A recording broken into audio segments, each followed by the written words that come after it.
Bom dia, Francisca.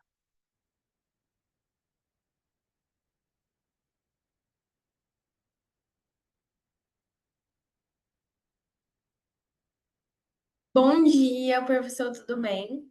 Como vai? Tudo bem? Tranquilo.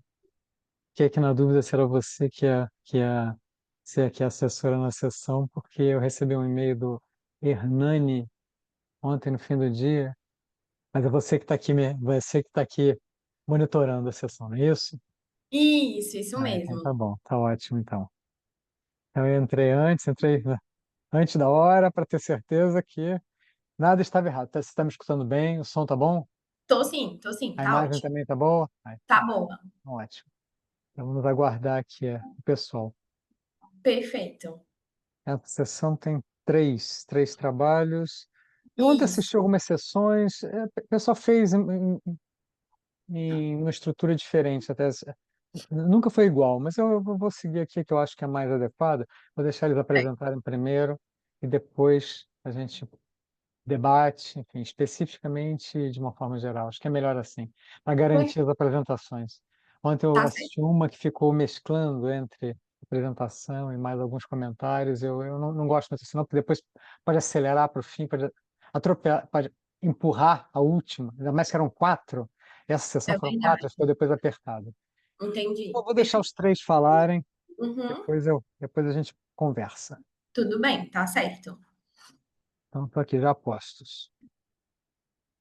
Quando os primeiros aparecerem aí, eu começo a conversar com eles. Perfeito.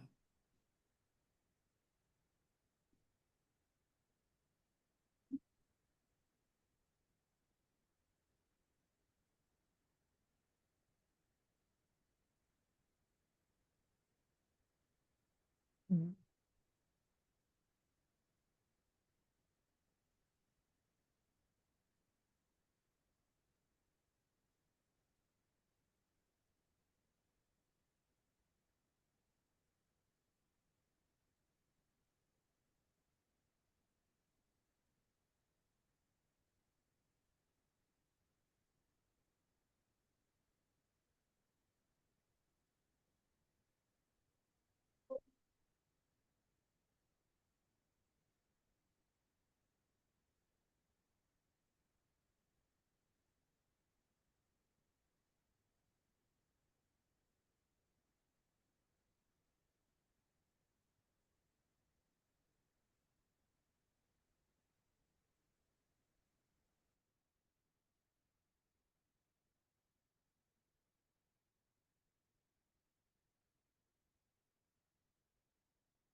Já temos, já temos a primeira participante. Deixa eu ver se é uma autora. Não, ainda não é autora. Bom dia, Edma, professor. bom dia, como vai? Tudo bem? Tudo bem? Eu Você é uma tô. autora de um dos trabalhos? Acho que não, né? Não, tô apoiando o Ah, Hernani tá. na Ah, coordenação. tá certo, tá certo. Desculpa, não sabia. Era um- Então, eu pensei que já fosse nos autores ou Ainda algum não. outro interessado. Então, tá bom.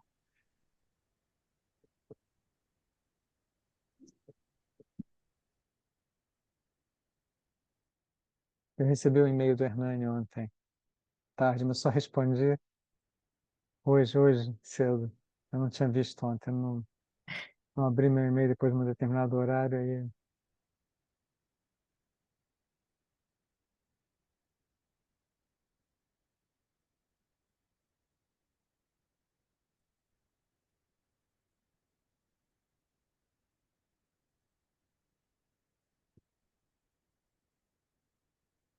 Então, agora João Guilherme é um dos autores de um dos artigos, certo, João? Isso, do primeiro artigo, bom dia. Bom dia. Bom dia. Você é um dos autores, é o primeiro autor do primeiro artigo, certo? Quer dizer, Isso, primeiro artigo. Eu tô dizendo que é primeiro porque eu estou seguindo a ordem que aparece aqui na programação, mas do artigo ESG com ponte entre dívida e retorno. É você que vai apresentar? sou eu mesmo. Ah, tá bom. Tá um pouquinho baixo o seu som. Só, Deixa eu ver se consigo alterar aqui. só testar, porque não sei se os demais, se Francisca, Edna, que estão escutando, se escutam ele tão. Se É, tá escutam bem ele. Tá bem baixinho. baixinho. Então, vê se você consegue melhorar, João, porque senão vai ficar um pouco baixo para os outros escutarem sua apresentação.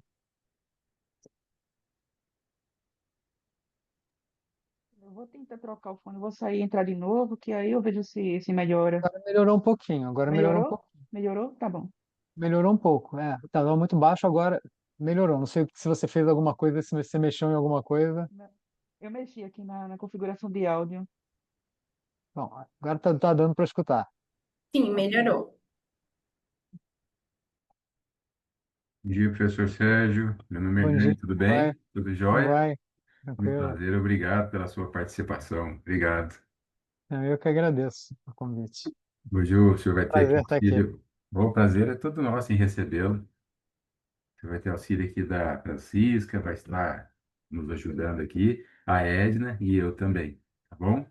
Não, tá ótimo. Fique totalmente à vontade. Nós temos aqui três trabalhos hoje para serem apresentados, sempre com uma dinâmica de Uhum, 8 minutos, né, na apresentação, depois um debate, totalizando uhum. 15 minutos. Mas como nós temos três trabalhos, o senhor pode conduzir como moderador, o tempo, fique à vontade. Eu até estava comentando, eu vou preferir que os três apresentem, depois a gente faz os debates. Que acho que é melhor assim, acho que é mais fácil. Eu já vi de várias formas, eu sempre acho que assim funciona melhor. Deixar os três apresentarem em seguida, depois a gente volta, retoma cada um deles e faz uma fusão, uma discussão completa. Quer dizer, tentando juntar, né, as ideias principais dos três. Claro, Já tem mais um presente aqui. Irã Inácio, que é do artigo Conexões Políticas na B3. isso. Irã, você está me escutando bem? Olá, bom dia. Sim, estou ouvindo. Bom dia. Tudo bem. Estou Ah, aqui tá na ótimo. escola aqui, mas estou ouvindo aí. É, é você que vai apresentar? Isso, isso. Ah, então tá bom. Então já estão aí, o apresentador de um dos artigos já está aí, que é o João Guilherme, e já está você aí, que é o apresentador também do outro artigo. Bom, dois apresentadores já estão presentes. Vamos ver se os outros autores também estarão. Ok. Professor, eu vou pedir licença, eu tenho outra sala, Não, claro, claro, vou claro. acompanhar outras salas. Tá certo. Obrigado. Francisca, Edna, nós estamos à disposição também para auxiliar. Qualquer coisa pode me chamar, fique à vontade, tá? Não, tranquilo, muito obrigado. Um bom dia, uma boa apresentação a Bom todos. dia. Bom dia para você. Bom dia.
Não me acerto bem aqui com o Zoom. Eu quase não uso o Zoom.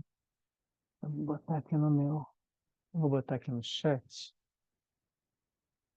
os meus e-mails, antes que eu esqueça,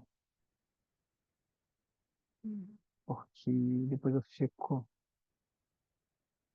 Quero depois passar uma mensagem para os autores. Depois eu explico. Vou deixar meu e-mail na aula aqui antes que eu esqueça.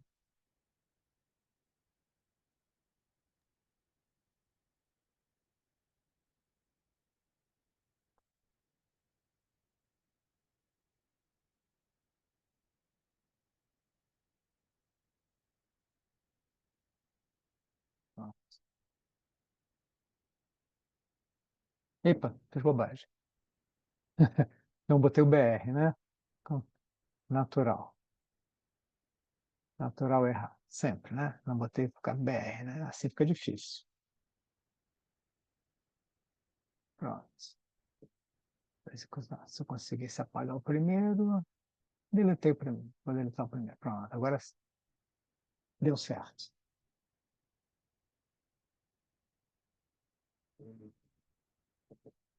Vamos lá. Ainda estamos no horário, mas estamos esperando pelo menos um componente do outro grupo.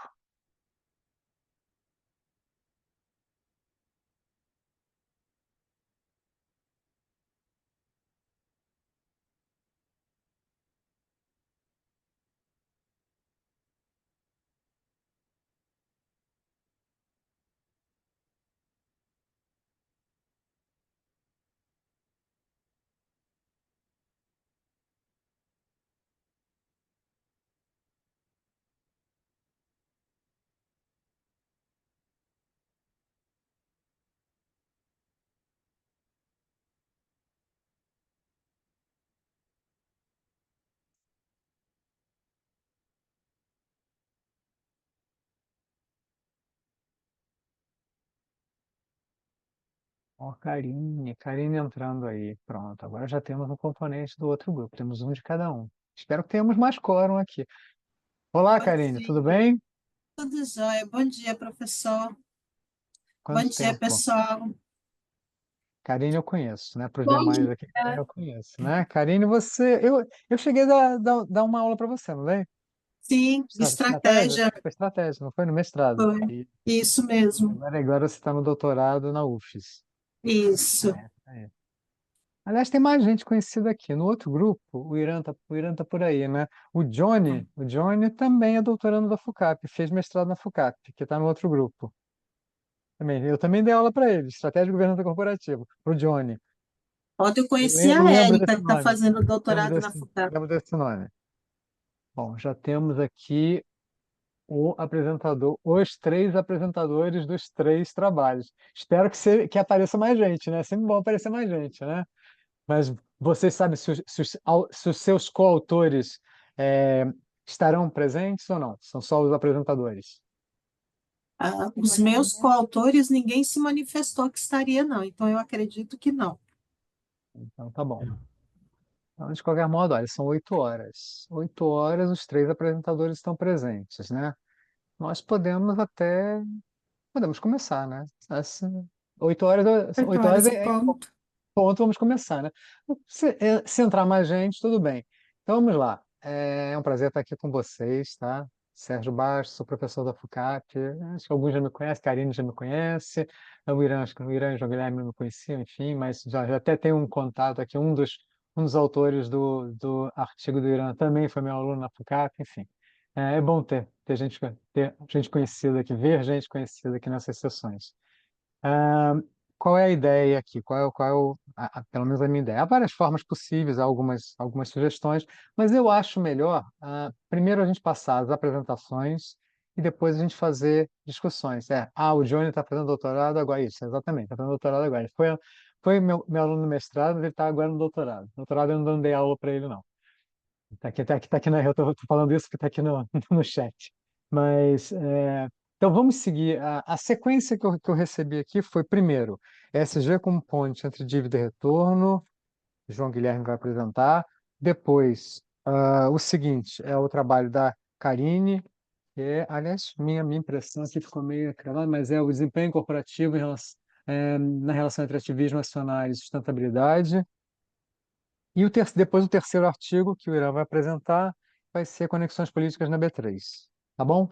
Ah, vocês terão, como são só três, né? Aí temos uma certa folga nessa sessão, até 15 minutos para apresentar. Não ultrapassa os 15 minutos até poder dar tempo da gente fazer comentários, discutirmos um pouquinho mais depois, tá? Que esse é o objetivo dessa sessão, né? Que a gente discuta os artigos e o tema comum aos artigos. Então, João, a palavra está com você. Ah, coloca a sua apresentação, compartilha a sua apresentação e eu acho que a Francisca faz a medição do tempo. É isso, Francisca? É você que faz a medição do tempo? Isso Ou mesmo, vai a professor. Edna que vai fazer? É isso aí. Eu vou Então, a contar. Francisca vai estar fazendo a medição do tempo. Você vai estar vendo ali. Se você puder informar sua apresentação, possivelmente você não vai ver a marcação. Mas quando for assim, faltando uns 2 minutos ou 5 minutos, ela dá um aviso no chat. Ou fala, meu irmão, interrompe, fala, talvez seja até mais fácil. Certo. Então, vamos lá, João. Você pode, Tudo então, aí? já estamos vendo a apresentação, pode então começar. Está com a palavra. É um prazer ter você Bom aqui dia a com a gente. todos. Bom dia a todos. Eu sou João Guilherme, eu sou mestrando em administração pelo UFPE e hoje eu vou apresentar aqui para vocês o artigo SG como ponto entre dívida e retorno, análise nas empresas brasileiras. Bom, é, inicialmente eu queria falar que eu acredito que a maioria daqui já sabe, como é uma sessão de, de finanças, acredito que a maioria já sabe o que seja o conceito de SG, mas não custa relembrar, né? Que o SG é basicamente são práticas que buscam incluir aspectos de ambiente social e de governança nas atividades empresariais. E essa é uma temática que vem crescendo, que vem lá de trás, desde 2004, quando a gente teve quando esse termo foi cunhado na Conferência Who Cares Wins, né, das Nações Unidas. E desde então, as pesquisas em ESG vêm avançando, vêm crescendo, é um assunto que é cada vez mais debatido. Mas, apesar disso ser muito debatido, ainda não há um consenso entre pesquisadores. É, alguns trabalhos, claro, eles indicam que o ESG, por demandar investimento financeiro, alguns deles, eles apontam que o ESG pode causar um desempenho superior na empresa, como também pode causar um desempenho inferior na empresa, como também pode não ter impacto nenhum direto no desempenho financeiro da empresa. Isso depende muito da amostra, isso depende muito do estudo, isso depende muito do país que está sendo analisado, depende de uma série de quesitos. E por conta disso, nós decidimos atacar uma lacuna que é justamente por conta dessa falta de conceito de como o ESG ele afeta o desempenho e a estrutura de capital da empresa, principalmente em países emergentes. No nosso caso, escolhemos, claro, o Brasil como um exemplo disso. E a gente queria entender também se, caso o ESG, caso ele não mostrasse alguma relação linear com o desempenho, será que ele não teria algum outro tipo de relação, como, por exemplo, seria a relação de moderação entre outras variáveis, e assim que ele atua nessas empresas? Então, com isso, a gente atingiu a nossa pergunta de pesquisa, que foi a seguinte: o ESG modera a relação entre a estrutura de capital e o desempenho financeiro das empresas brasileiras? E com isso, nosso objetivo foi investigar se o ESG modera essa relação nas empresas de capital aberto listadas na B3 no período de 2014 a 2024. E, bem, Nós usamos para fundamentação teórica, inicialmente, claro, nós fizemos uma revisão bem rápida do que se trata o ESG, e eu disse lá atrás, essa origem desse termo vem lá de 2004, do relatório da reunião Who Cares Wins, das Nações Unidas, e ele vem como uma adição ao que a gente tinha antigamente, que era o RSC, que é a Responsabilidade Social Corporativa. Ele vem como uma adição porque, para os investidores, isso aqui, essa RSC, para muitos, isso já não era mais suficiente. Então, a gente precisava avançar com, é claro, o avanço da emergência climática, com eventos climáticos extremos, que nem a gente está vivenciando hoje em dia, que nem teve agora, essa semana, inclusive, teve em São Paulo, também no sul do Brasil, essa formação desses ciclones, e lá se vai. E isso atinge para a gente, mostra para a gente a importância que as empresas têm no papel de tentar reduzir esses eventos climáticos por meio da redução de coisas que possam agravar esse evento, como, por exemplo, a redução de gases de efeito estufa. E com isso, claro, nós temos com SG as três dimensões que eu citei anteriormente, que são a dimensão ambiental para o E, a dimensão social para o S e a dimensão de governança para o G.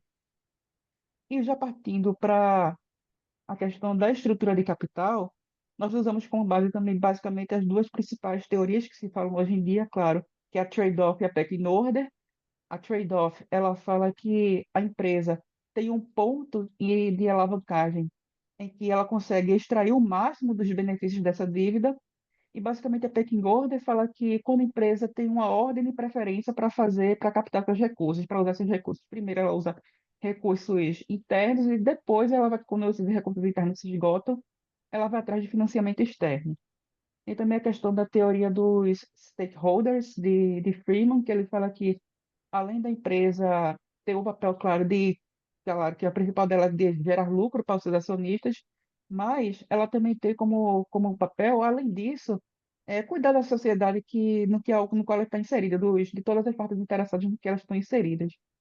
Além disso, nós também trouxemos alguns estudos que demonstram resultados diferentes entre ESG e desempenho, tanto positivo quanto negativo, quanto nenhuma correlação. E a gente também trouxe a possibilidade, que eu disse anteriormente na introdução, dessa relação entre ESG e desempenho não ser diretamente uma relação linear, que é isso que a gente está testando. Se caso ela não seja, qual seria esse tipo? E tem também a questão das defasagens temporais, porque a gente acredita que quando, por exemplo, uma ação de ESG, que é, por exemplo, fazer o treinamento de funcionários, essa ação, quando a empresa divulga aquilo, muitas vezes isso leva um tempo até isso ser concluído e até isso refletir nos resultados da empresa. E por isso nós usamos defasagens temporais no ESG para ver como isso impacta ao longo do tempo. E bem, com base nisso, nós elaboramos basicamente 4 hipóteses, inclusive algumas delas foram revistas numa versão que foi um dos feedbacks que recebemos do CMEAD, mas basicamente nós tínhamos que a primeira hipótese é que o ESG tem uma relação negativa com a estrutura de capital da empresa, a segunda é que o ESG tem alguma relação com o desempenho financeiro, a terceira é que as práticas ESG têm relação com o desempenho após um ano. E a quarta é que as práticas ESG têm relação com o desempenho financeiro após 2 anos. Que é justamente a questão das defasagens temporais.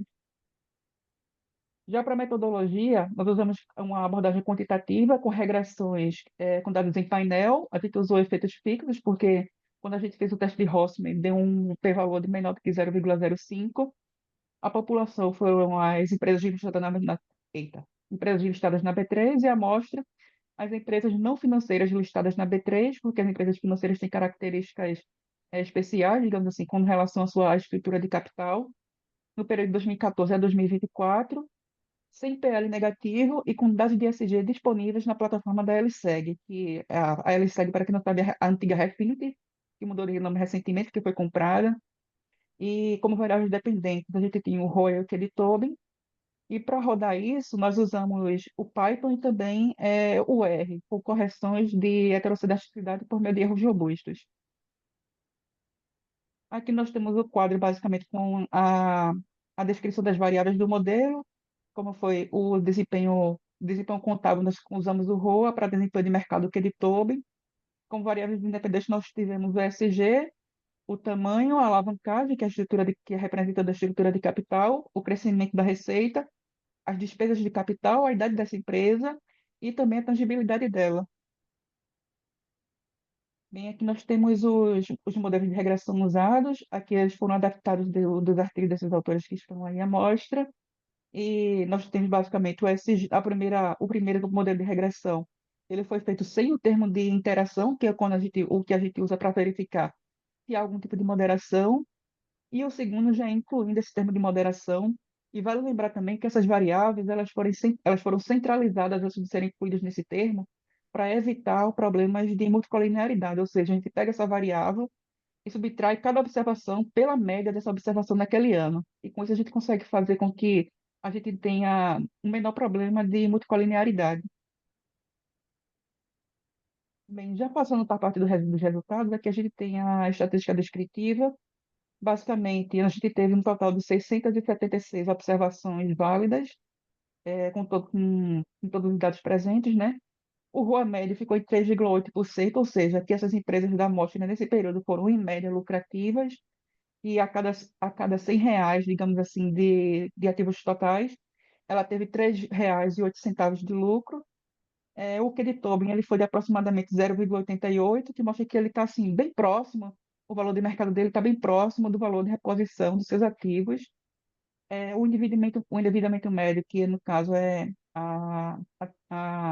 meu nome, meu Deus, a estrutura de capital, ele ficou em 27%.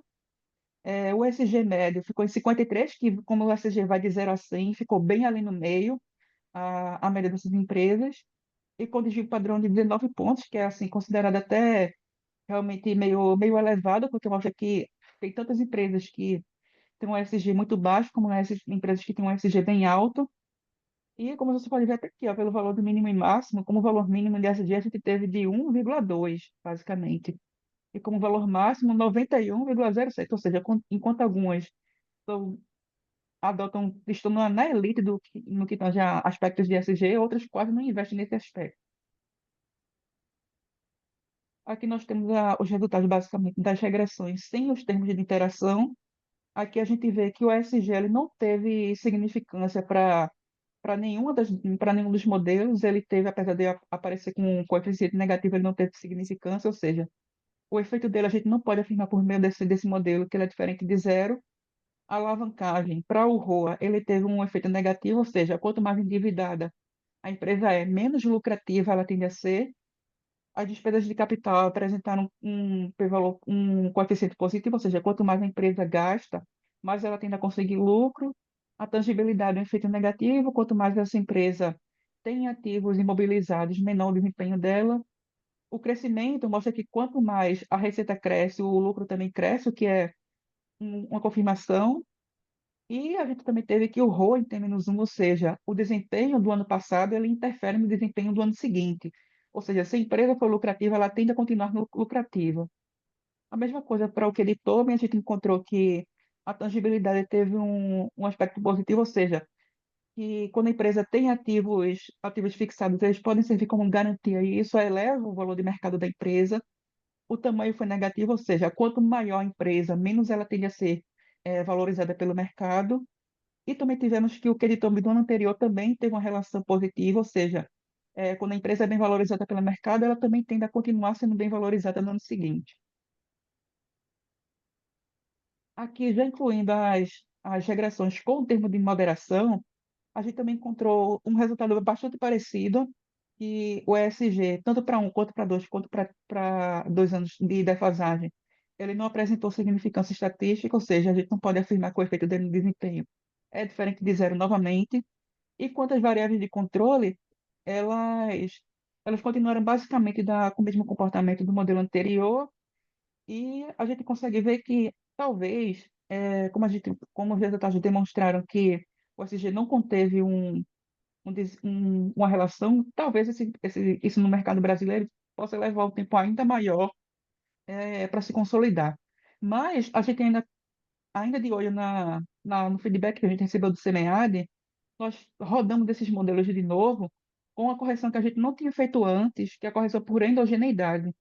Aí a gente aplicou uma variável instrumental, que é a média de SG por setor naquele ano, excluindo a empresa que a gente está se referindo. Para isso que a gente conseguiu, a gente rodou isso de novo, a gente usou o Gretel para rodar isso, e com isso, de novo, os resultados também estão nessa tabelinha daqui, e a gente conseguiu encontrar significância, a gente fez uma diferença também, que a gente usou para todos. A gente padronizou a defasagem em somente um ano e a gente também incluiu os pilares individualmente do ESG. Em vez de fazer somente com o ESG, a gente fez com o desempenho desses pilares individualmente. O que foi que a gente achou? A gente achou uma significância por pilar E para o S e, e por aí para o S, quando a gente colocou contra o ROA, e para o G, os pilares individuais eles não mostraram significância, mas a interação do pilar com a alavancagem, que é a representante da estrutura de capital, a gente conseguiu encontrar uma correlação positiva. Ou seja, a gente pode dizer que talvez uma boa estrutura de governança ela ajude a mitigar possíveis efeitos negativos que a alavancagem teria no valor de mercado da empresa, ou seja, empresas que estão melhores estruturadas internamente, elas podem ter um menor impacto da visão que quando a empresa se endivida perante os seus investidores. E quanto às variáveis de controle, a gente encontrou basicamente a mesma coisa dos modelos anteriores, e que tinha dito anteriormente para o ROA, a gente encontrou que a dimensão ambiental e a dimensão social, elas têm um impacto positivo na lucratividade, ou seja, quando a empresa tende a se preocupar mais com o meio ambiente e se preocupar mais com o social, isso pode acarretar em uma otimização de processos, e com isso a gente consegue concluir que o seguinte, a gente teve as seguintes conclusões, que diretamente o ESG agregado ele não modera a relação entre estrutura de capital e o desempenho nas empresas brasileiras, e que o ESG pode requerer um horizonte temporal maior para ele poder impactar esses resultados financeiros. E como limitações e sugestões, a gente teve o seguinte: a gente usou somente um índice de ESG, ou da LSEG, podiam ser outros índices também, como o da Bloomberg, como o da MSCI e outros. A amostra foi restrita ao Brasil.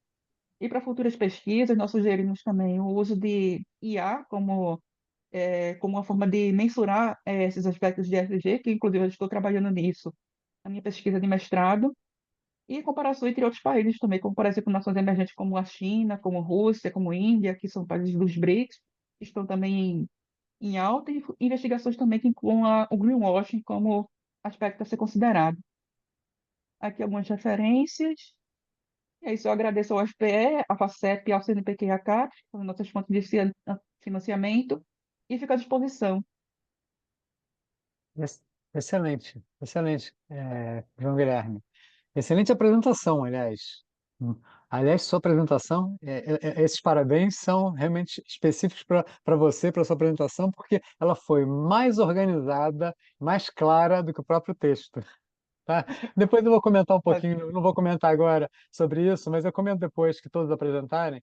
Mas você apresentou muito bem. Você foi mais claro agora do que que o próprio texto está. Tanto é que você comentou até que já teve uns inputs, né, dos avaliadores, já fez algumas mexidas, e de fato você, né, foi muito feliz na sua apresentação. Parabéns. Tá Obrigada. bem encaminhado aí. Mas depois a gente comenta um pouquinho mais, depois que todos falarem, eu volto a citar uns 2 ou 3 pontos que eu queria destacar e trocar ideias com você. Vamos lá para o próximo, então, próximo artigo. Karine, minha cara, é com você, então, segundo. Ah, Vou João fez 7 compartilhar a tela. minutos gravados, hein, João? Foi 15 O minutos João foi 15 minutos cravado. gravadinho, foi perfeito. Vamos lá, Karine. Agora você tem um desafio de cumprir os 15 minutos que o João conseguiu cumprir. Vamos lá. Vocês estão vendo a Ok, tela? Tá certo? tá ótimo, tá ótimo. Ok. Bom dia a todos. O meu trabalho foi desenvolvido no programa de doutorado, é o segundo artigo do programa, e também ele foi utilizado no programa que eu fiz junto à USP, de um MBA. Por isso que temos aí junto, na autoria, o professor Fabiano Guasti. Desempenho corporativo na relação entre ativismo acionário e sustentabilidade, o papel dos fundos de pressão em empresas brasileiras. Eu vou contextualizar o que é o ativismo acionário. Para algumas pessoas é um termo comum, mas para outras nem tanto. Então, o ativismo acionário é caracterizado pela atuação de acionistas, geralmente minoritários, que buscam influenciar as decisões estratégicas e operacionais das empresas nas quais investem. Esses acionistas não têm como objetivo o controle da empresa. mas sim promover melhorias de desempenho, transparência, adoção de práticas sustentáveis e éticas. Aqui no Brasil, a CVM, em 2023, se manifestou considerando que o ativismo de acionistas poderia ser um abuso de minoria, quando práticas ativistas são utilizadas de forma oportunistas ou em prejuízo da empresa. Então, perceba que a própria CVM já reconhece esse movimento e, de certa forma, critica ele. Os fundos de pensão são entidades que gerenciam recursos de aposentadoria de empregados públicos e privados, com foco em aplicações de longo prazo. Investem em diferentes ativos, como ações, renda fixa, fundos estruturados, influenciando diretamente o mercado de capitais.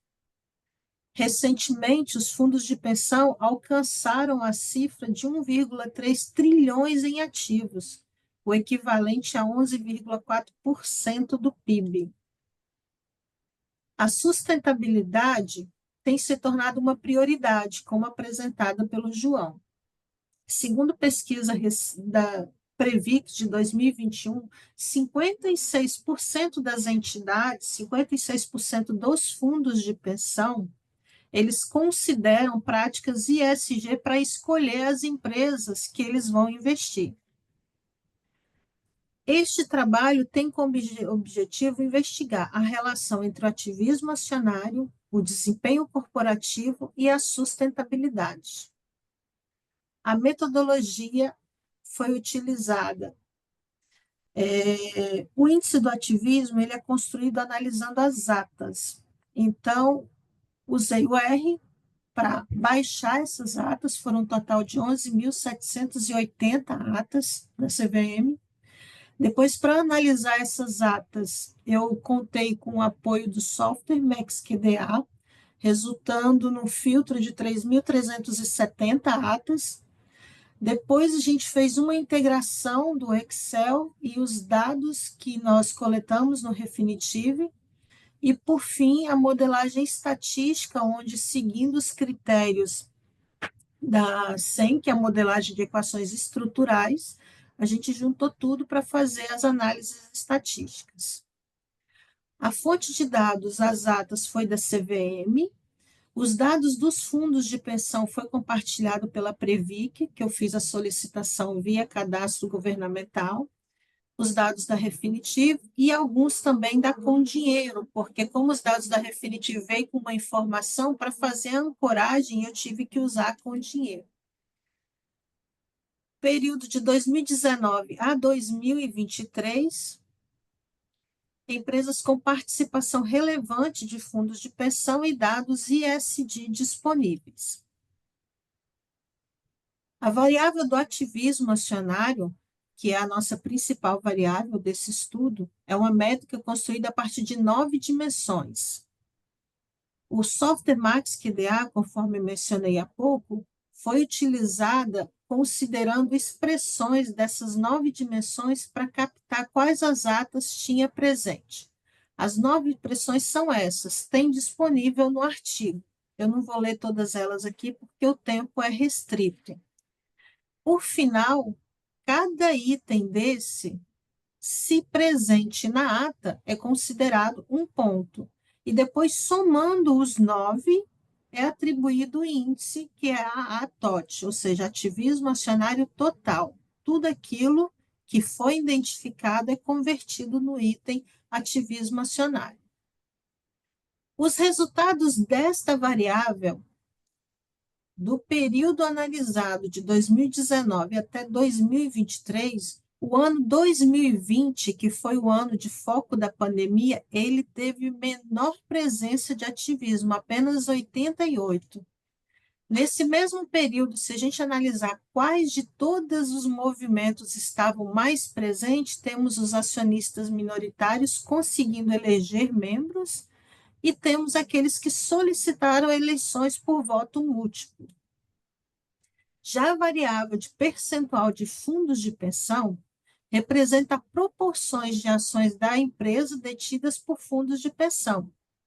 Essa variável é calculada entre a razão da quantidade de cotas pertencente às entidades e o total de ações emitidas pela companhia.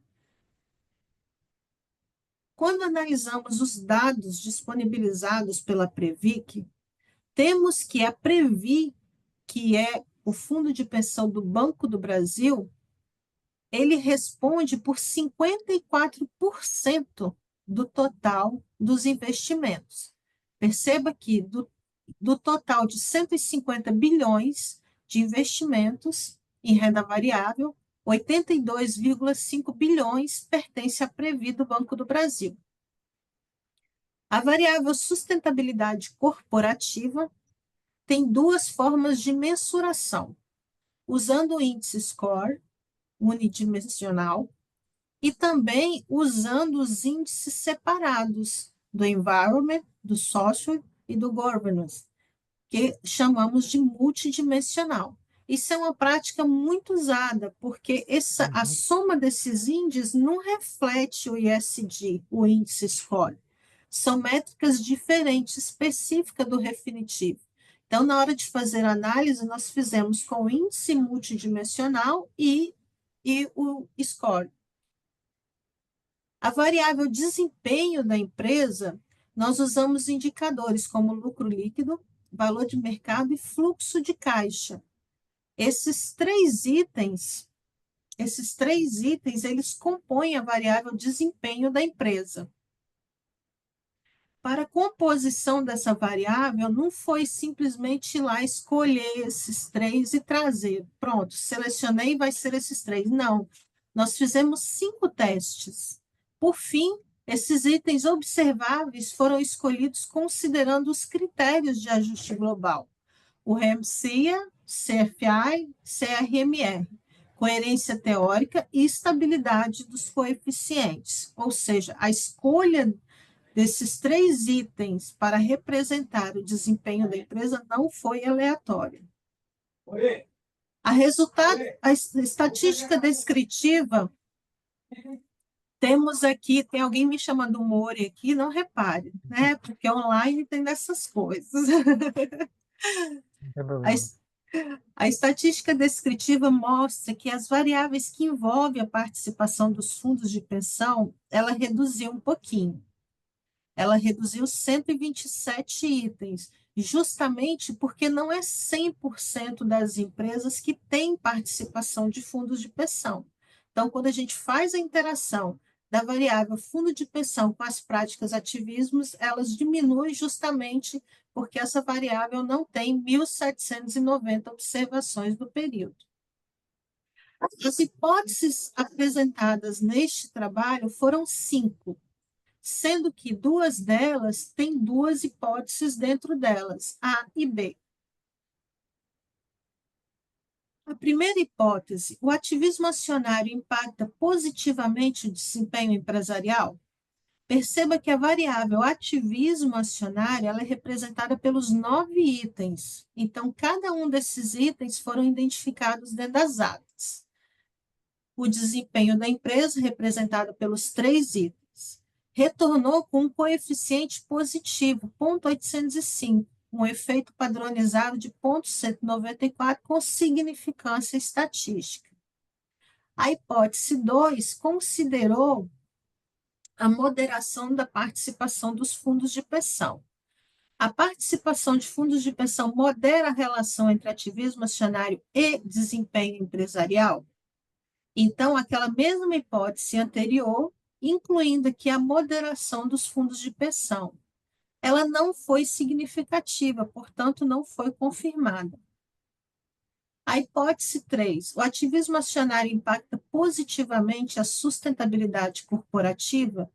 Então, essa daqui é uma das hipóteses que tem A e tem B, porque num determinado momento nós analisamos somente o índice SCORE unidimensional, que retornou com um efeito positivo e significativo, e na sequência com ele multidimensional, que também retornou com efeito positivo e significativo. A hipótese 4, o desempenho empresarial modera a relação entre ativismo e sustentabilidade? O ativismo, analisando a sustentabilidade corporativa, sendo moderado pelo desempenho, considerando os 3 itens. Confirmada com moderação negativa, quando usamos o unidimensional, e também confirmada com moderação negativa quando usamos o multidimensional. A hipótese 5, o desempenho empresarial modela a relação entre o ativismo e sustentabilidade sobre a influência da pandemia. Coloquei aqui um Covid aqui para mostrar a pandemia. Essa foi considerada apenas a análise multidimensional, não foi confirmada, não é estatisticamente significativa os resultados. Já a interação da pandemia com o ativismo foi significativa. Lembra que lá atrás eu mencionei que no ano de 2020 foi o ano com menor práticas ativistas? Então, a gente consegue ver que não só aquele número das manifestações ativistas pode ser refletido aqui também nesse resultado. Então, como conclusões, nós temos a hipótese 1, que propõe uma relação positiva entre ativismo acionário e desempenho da empresa, foi confirmada estatisticamente no modelo. No que se refere à hipótese 2, que testa o papel da participação dos fundos de pensão como moderadora na relação entre ativismo e desempenho, os resultados também foram significativos. Já a hipótese 3, que investiga se o ativismo acionário impacta positivamente a sustentabilidade corporativa, foi confirmada tanto no modelo unidimensional quanto no multidimensional. A hipótese 4 também foi confirmada. O desempenho corporativo modera a relação entre o ativismo e a sustentabilidade. A hipótese 5, que testou o impacto da pandemia como moderadora, também foi parcialmente confirmada. Embora o efeito direto da pandemia sobre a sustentabilidade não tenha sido significativo, a interação entre a pandemia e o ativismo foi negativa e foi significativa.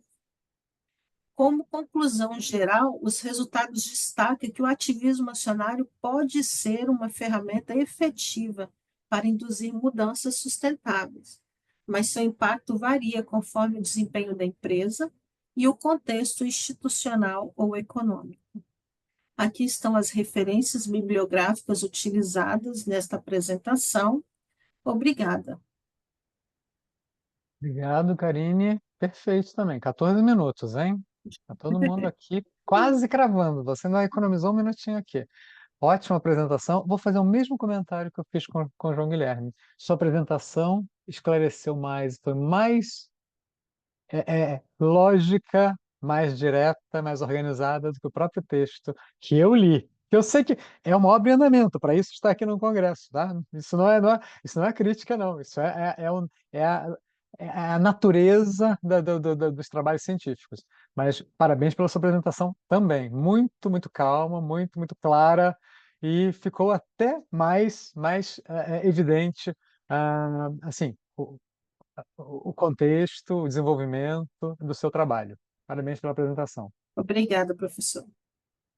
Vamos então para a terceira apresentação, para depois a gente poder bater um papo aqui. Irã, meu caro, agora é você. Karine, você pode descompartilhar? Já descompartilhou. Irã, está escutando? Cadê ele? Sim, estou preparando aqui. Isso. Vamos lá. Por favor.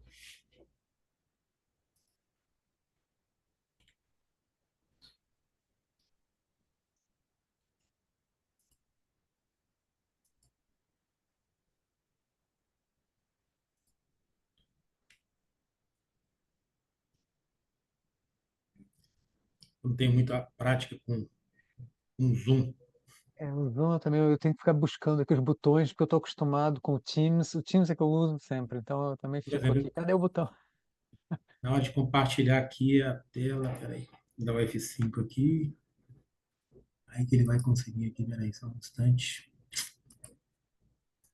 Isso, está ótimo, apareceu. Apareceu? Isso. Vamos lá, 8h35. Tá, deixa eu só ligar o Beleza. cronômetro aqui, tá? Para Está com a cumprir. palavra. Tá bom, muito obrigado. Então, bom dia a todos, né? Meu nome é Irã, né? Eu fiz o trabalho juntamente com o Francisco, com o Joanito, com o Johnny Gomes, que foi aluno do professor, e o nosso trabalho, ele fala sobre as conexões políticas na B3, né? Então, uma análise do retorno econômico e financeiro das empresas reguladas. Então, a contextualização rápida aqui, a Lei 13.303 de 2016, ela versa sobre a Lei de Responsabilidade das Empresas Estatais. E lá no seu artigo 17, no parágrafo 2º, listou uma série de pessoas que são impedidas de participar do Conselho das Empresas controladas pelo poder público. Então, num primeiro momento, isso aí atingiria somente as empresas controladas no poder público, o que, a princípio, poderia configurar uma relação de agência, né, dentro da teoria da agência. Por que essas pessoas foram impedidas? Seriam essas pessoas um novo agente, né, e seriam essas pessoas um custo de agência? Então, essa é a primeira ideia. Na segunda ideia, a gente tem a teoria da dependência de recursos, onde fala que o laço político pode ser uma expertise para a empresa, porque, afinal de contas, a empresa pode antecipar políticas públicas, a empresa pode mitigar um pouco da regulação, por isso que o trabalho fala sobre as empresas reguladas, e também a empresa pode facilitar canais aí de investimento de órgãos públicos, como o BNDES. Então, esse é um panorama geral da pesquisa. Então, aqui a gente vê a lei, né, a teoria, tá, conforme eu falei aqui. A questão que é interessante ressaltar é que, tanto no Brasil como nos Estados Unidos, órgãos que trabalham essa questão de formação de conselho, estudam políticas de governança corporativa, não fazem restrições a membros de conselho de administração. Pelo contrário, defendem que a pluralidade de pessoas deve ser uma marca do conselho. Aqui, especificamente no Brasil, nós temos o Instituto Brasileiro de Governança Corporativa, que na sexta edição do manual não faz nenhuma ressalva com relação a pessoas com laços políticos. Qual a problemática da pesquisa? Né? Qual o impacto da Lei 3.303 nos resultados econômicos e financeiros decorrentes da política, né, das conexões políticas no Conselho de Administração? O objetivo geral para o estudo: analisar os resultados econômicos e financeiros decorrentes das conexões políticas na formação do Conselho. Bom, o objetivo geral foi dividido em 3 objetivos específicos. A gente tem o primeiro objetivo específico, que é investigar a formação do Conselho de Administração após a publicação da lei, mais precisamente entre 2011 e 2021. Tá?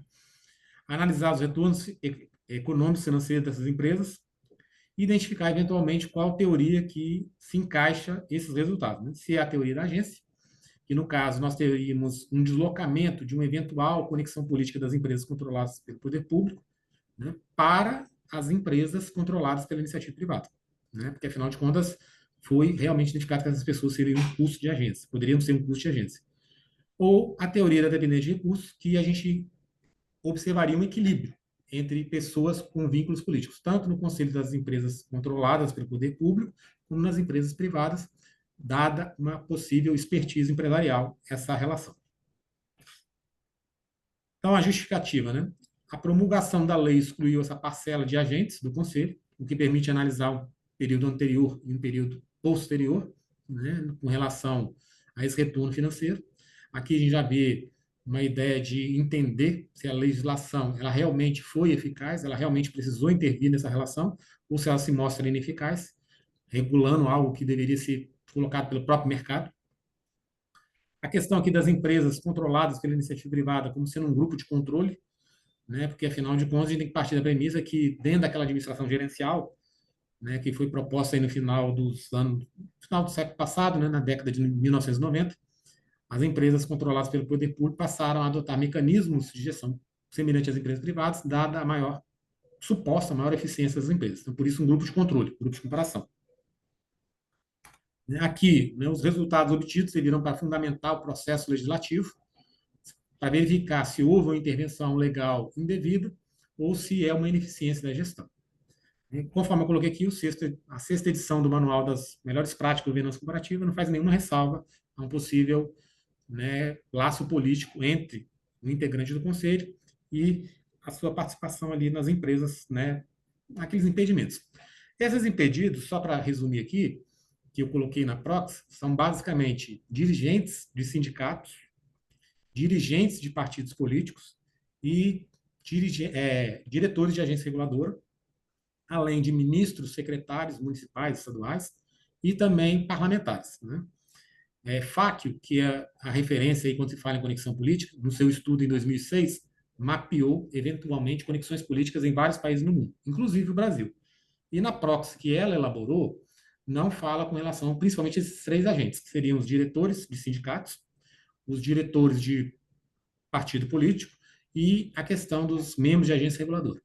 Só que a gente vê que na lei, né, 6404, que é a lei que trata das SA, ela fala que os sindicatos, né, os empregados poderão eleger um dos seus membros como representante aí da empresa no conselho de administração. E a gente vê que há uma possível incompatibilidade de normas, porque a lei veda dirigentes sindicais. Mas esse empregado que é nomeado, que é eleito pelos próprios empregados, ele também pode ser um dirigente sindical, né? Então, a gente vê que é uma hipótese até de futuros estudos, se existe ou não essa, digamos, né, conflito entre normas aí. Então, a relevância, né? Analisar para o mercado, né, como ele se reage em relação à publicação, que inicialmente teria aplicabilidade somente ao setor público, conforme eu falei, né, que seria um alinhamento à teoria da agência. Por outro lado, a lei pode acabar alterando as relações nas empresas privadas, uma vez que os políticos precisam ser realocados. Então, a gente pode pensar nessa ideia, porque a base de sustentação dos políticos, ela não ia aceitar simplesmente ser eliminada, e a gente precisa ver que o sistema precisa se reorganizar. Posto isso, a relevância está em analisar os efeitos, né, resultados econômico-financeiros, que é uma métrica de controle, né, a governança corporativa pensa isso daí. A gente tem uma série de mecanismos, mas um dos mecanismos também é o resultado econômico-financeiro, não pode ser desprezado. Das empresas, assim como organizações de interesses políticos, né? Igual eu falei, a dinâmica das ciências sociais em uma eventual mudança desse arranjo aí. Então, o ineditismo repousa nessa nova prótese que a gente vai colocar, que eu falei principalmente a questão do dirigente de partido político, dirigente de sindicato e o membro de agência reguladora, que não está no estudo de Fáquio, né? Então, a gente vê aí uma nova proposta. Por quê? Porque a gente pensou essa nova proposta? Porque a reforma eleitoral de 2015 vetou a doação das empresas, né, para as campanhas dos políticos. E essa é uma das principais próteses que eram utilizadas nos estudos, né? Alguns estudos traziam essa métrica, entre outros, não somente essa métrica, que é a conexão política decorrente da doação de empresas da campanha eleitorais, né? Coloquei aqui até, né, 2015, isso aí foi vetado, mas temos estudos aí de 2021 que ainda trouxeram essa métrica, entre outras. Não só essa métrica, mas outras também. Então, aqui, eu vou partir direto para as hipóteses, porque eu parto da premissa que as pessoas aqui já sabem a teoria da agência, a teoria da dependência de recursos, a gente não ficar aqui, né, alongando, porque o tempo é curto, eu acho mais importante trabalhar os resultados. Então, a primeira hipótese é significativa a participação dos conselheiros, né, com a nova proxy nas empresas controladas pelo poder público e nas empresas controladas pela iniciativa privada. A primeira hipótese ela pode ser dividida em duas, né? Então, é significativa para as empresas controladas antes da lei, né? E é significativo para as empresas controladas pela iniciativa privada depois da lei, como forma de reorganização do apoio político. Existe uma relação, a hipótese número 2, existe uma relação significativa, positiva, entre as empresas conectadas aos indicadores econômicos e financeiros, até mesmo para justificar que esse político permaneça lá. A segunda hipótese pode ser desdobrada. Os indicadores econômicos e financeiros são significativos nas empresas controladas pelo poder público no período, né, da lei. Aqui, a hipótese 2 ainda, né? Ocorreu uma mudança significativa nos resultados, porque a lei mexeu com o conselho. Então, um dos mecanismos de controle é realmente o resultado financeiro. Então, esse resultado tem que ser alterado, né? A hipótese H2C, indicadores econômicos e financeiros são significativos nas empresas controladas pela iniciativa privada, por ser uma expertise, uma eventual expertise, e ocorreu uma mudança significativa nos resultados. Ou seja, a lei mudou com a formação, com a configuração, então a gente tem que ter uma alteração aí desses resultados. Então, aqui, partindo para a metodologia, o software é NVivo para buscar as palavras definidoras da proxy, né, porque são 103 empresas por 10 anos, então dá 1.030, digamos, observações. Cada empresa, em média, tem 7 pessoas no seu conselho, então foram analisados aí quase 7.000 currículos, né? É um trabalho braçal que não tem condição de você fazer, então você coloca as palavras-chave e o software buscar, né? Então, a gente transformou essa quantidade de eventuais conectados, né, em relação ao tamanho do conselho, em proporção. A questão de dummy para a governança corporativa, que parte da premissa que as empresas com maiores níveis de governança corporativa não se submeteriam a conexões políticas. Tá? E variáveis de controle, né? Participação feminina, se é público ou privado, para poder aí analisar o modelo. Então, aqui um resumo das variáveis aí, né?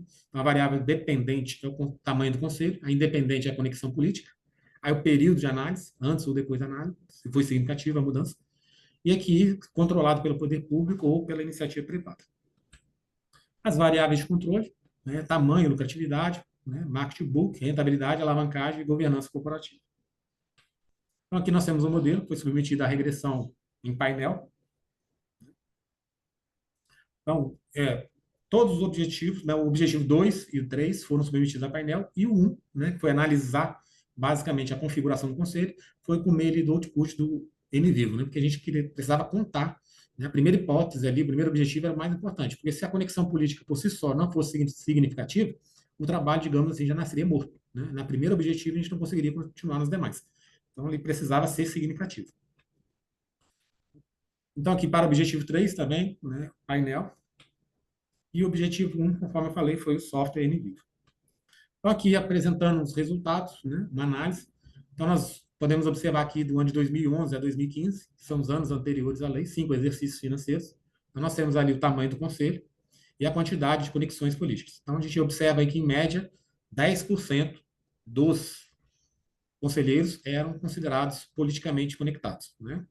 Então, você vê que a maior parte desses conselheiros estavam nas empresas controladas pelo poder público, o que diverge um pouco do esperado, porque se o controle já é público, não tem por que o próprio poder público colocar o conselheiro lá, porque ele já exerce controle. Então, ele já estabelece como serão as políticas da empresa. Né? Não tem por que o conselheiro ser um agente, porque a empresa em si, como um todo, já está sob gestão pública. Né? Diverge também, porque a gente não encontrou grandes quantidades de conselheiros nas empresas privadas, então não seria uma expertise, segundo a teoria da dependência de recursos. Aqui no período após a promulgação da lei, a gente viu uma redução significativa aí dos conselheiros. Em 2017, ainda se observou algumas pessoas, em virtude de que a lei concedeu 2 anos aí para adaptações, mas você vê que praticamente a gente chega à conclusão que era o lobby político que mantinha esses conselheiros lá. Aqui a estatística descritiva do trabalho, né? Correlação, então a gente quase não observa a correlação entre as variáveis, a correlação aqui é praticamente pequena, então, em geral, o trabalho chegou à conclusão que as conexões políticas não interferiram nos resultados, por isso a gente não vê aqui relações significativas de correlação. No painel, os efeitos aleatórios foi o modelo mais indicado, a única estatística significativa foi com relação à tangibilidade, que é o tamanho da empresa, então a gente viu uma maior propensão às conexões políticas em virtude do tamanho da empresa, né? Com relação às outras variáveis, não se mostraram significativas. Então, em síntese, o presente estudo não encontrou resultado significativo da relação política das empresas, permitindo contribuir para o debate legislativo, a afirmar que a lei não alterou os resultados da amostra. Então, o nosso achado é justamente nesse sentido, porque a lei ela regulou algo que é previsto para o mercado e não se mostrou significativo. Então, a gente pode contribuir com esse aprimoramento do processo legislativo, porque nós acreditamos que os legisladores, na época, não tinham conhecimento sobre o que é teoria da agência, sobre o que é dependência de recursos, ao ponto de pegar e, digamos, colocar essa restrição de critério objetivo. Então, caberia analisar esses perfis, se eles têm alguma competência, se eles têm algum tipo de formação adequada para exercício do cargo, e não simplesmente estabelecer um critério objetivo para impedir. Né? Também não se alinhou nem a teoria da agência, nem a teoria da dependência de recursos, porque não necessariamente eles se mantiveram lá no conselho, né? E a questão também de que as empresas privadas não observou isso aí como expertise, tá?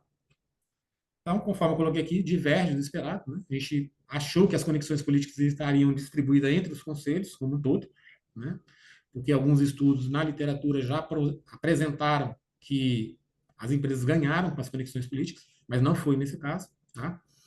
E os conselheiros, mesmo de origem política, alguns deles podem ser considerados aptos no exercício do cargo, ter formação relativamente compatível, né? Seria administração, contabilidade, direito, tá? Algumas referências aí do estudo. Então, meu muito obrigado. E agora eu me coloco à disposição de todos aí para poder aprimorar o que foi colocado aqui, o que foi exposto. Muito obrigado. Obrigado, Irã. Parabéns. Mais um que cravou aqui, 15 minutos, hein? Tá todo mundo bem treinado. Tô gostando de ver. Bem, os pessoal da sessão nem precisa interferir, porque estava bem alinhado. Pois é. Eu também estava olhando aqui, mas foi cravado, ó. 15, 14, 15. Foi perfeito aqui. Então agora vamos lá. Obrigado, Irã. Ótima apresentação também. Ficou claro, bem claro o que vocês fizeram na sua pesquisa. Enfim, também está de parabéns. Eu vou fazer agora, eu queria fazer só um comentário, primeiro um comentário geral, tá? Para os três, vale para os três, tá?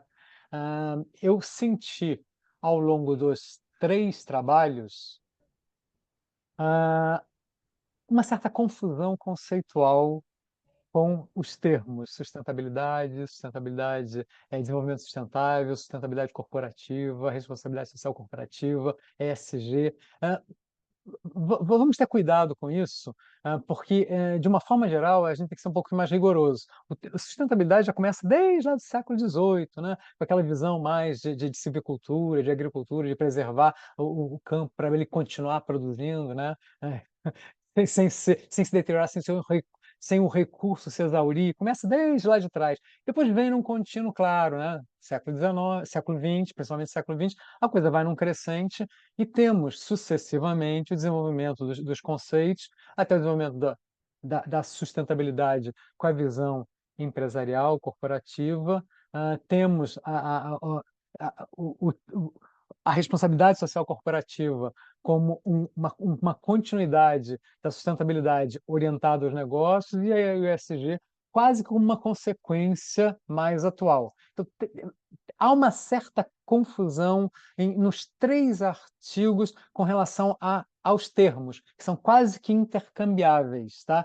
Eu sugiro, os três estão falando como pano de fundo de sustentabilidade corporativa e os três, de alguma forma, o terceiro não vai para a ESG, mas fala em sustentabilidade de alguma forma que fala em governança, mas enfim, mas que principalmente o Karine e João façam, por favor, uma revisão e vejam se guarda essa coerência conceitual desses elementos, tá? Esse um comentário geral que eu faço para vocês três, tá?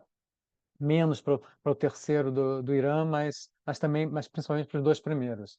Agora eu queria fazer eu queria me colocar à disposição, por isso eu coloquei meus e-mails aqui, até se alguém quiser, se algum de vocês depois, algum dos grupos dos artigos quiser conversar com um pouquinho mais de detalhe, eu fiz aqui um monte de observações e rabisquei para tudo quanto é lado, mas não foi possível organizar para passar para vocês algumas sugestões, não consegui ter tempo. Então, se alguém tiver interesse, depois até tem alguns comentários mais particulares, tá?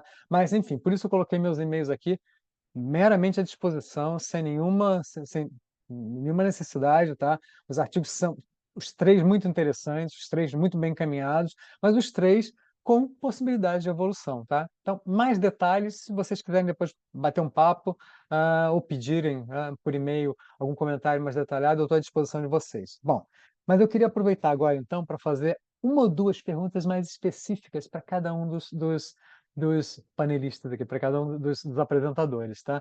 Então, do primeiro artigo que o João apresentou, João, você está aí, né? Não saiu não, né? Cadê você aqui? Estou vendo o João Guilherme, está aqui, Aqui, né? tô Está aqui, aqui. câmera aberta. Eu fui olhar aqui, cadê ele? Vamos lá, João. O que eu queria comentar aqui? Ah, você parte de um pressuposto é, que, claro, cita literatura, mas a literatura não sustenta exatamente isso. Por isso que eu digo que você parte de um pressuposto de que investir em ESG, quer dizer, há um investimento de tal monta que pode implicar numa mudança da estrutura de capital da empresa. Ou seja, que é um investimento relevante, capaz de gerar mais alavancagem, mais endividamento para a empresa. Eu acho isso um pouco questionável, porque os investimentos em ESG não necessariamente são investimentos poderosos, investimentos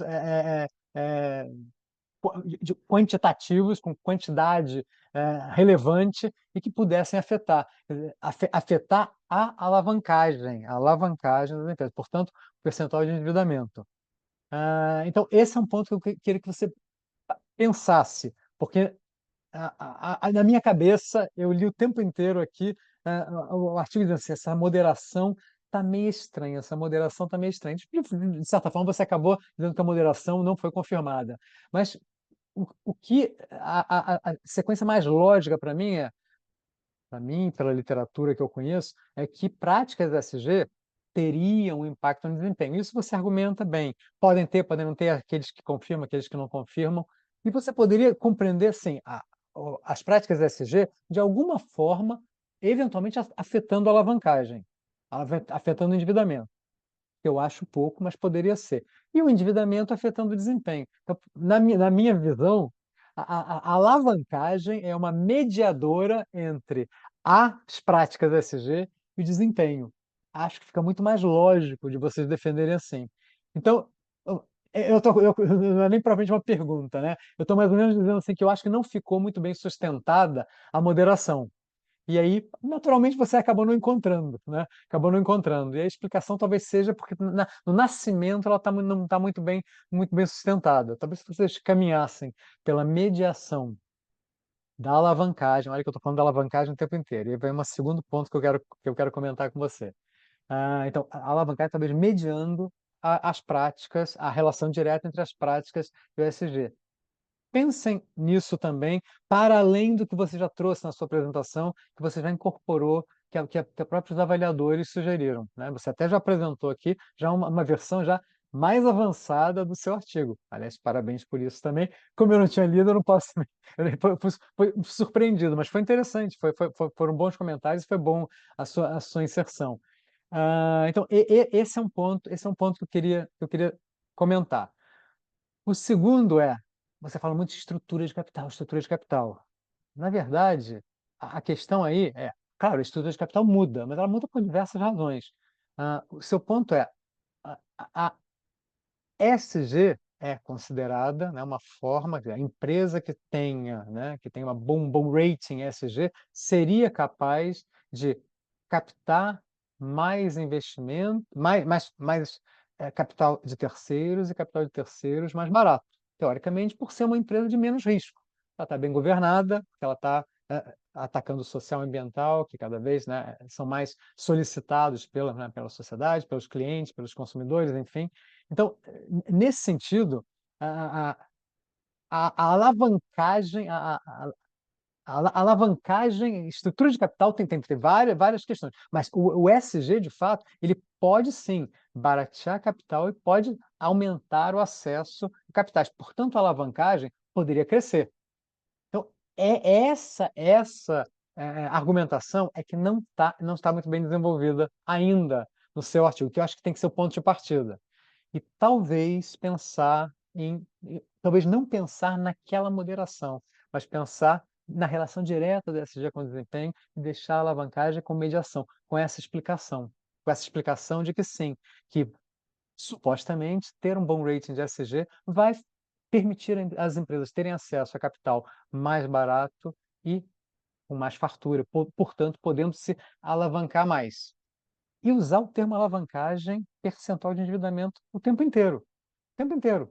Tem horas que você usa estudos de capitais, mas depois você vai medir a alavancagem. Percentual do capital de terceiros acho que usou sobre ativos, não foi isso? Passivo oneroso sobre ativos, enfim, é uma das escolhas possíveis. Há várias escolhas possíveis, mas pensa nisso, tá? Eu só estou dando sugestão, tá? Nem estou perguntando. A terceira eu vou perguntar. Você tem certeza que um rating como o da LSEG ou da Refinitiv, eu também costumo falar Refinitiv, mas eu tenho na cabeça Refinitiv, você sim, já mudou, já não é mais Refinitiv, mas enfim, eu tenho na cabeça sempre usar Refinitiv, mas decorrente disso, que representa de fato o que as empresas executam ou aquilo que elas divulgam. Você tem isso no seu radar ou não? Eu digo isso porque eu já li artigos, já até realizei pesquisa com diferenças entre diversos ratings de várias empresas. Alguns ratings que são mais orientados à divulgação, do que as empresas supostamente fazem, e outros ratings que são mais orientados para o que elas comprovadamente fazem. Então, isso está no seu radar ao usar o índice da Refinitiv, porque isso tem que ser justificado. Ou você está assumindo que é a realização? Bom, tá com a palavra. Falei demais aqui. Estou fazendo comentários, mas quero que você também pondere sobre isso, sobre esse terceiro ponto. Aí veja, quanto a isso, a gente inclusive, veja, antes dessa primeira versão do artigo, a gente usou justamente o da Refinitiv, que é o ESG Score, que leva somente em conta essa questão dessa divulgação, mas a partir do segundo artigo, essa versão nova, a gente inclusive mudou essa variável porque ela também oferece outra, que é o ESG Combined Score, que ela leva em Ah, consideração também problemas de ESG, ou seja, as controvérsias, né?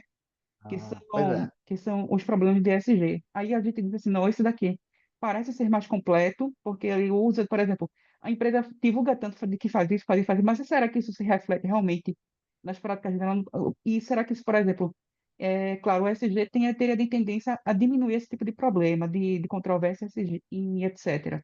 Mas, quando isso ocorre, isso pode refletir assim, que essas práticas não podem não estar sendo tão bem estruturadas, e com isso, claro que ela vai receber um score menor nessa questão.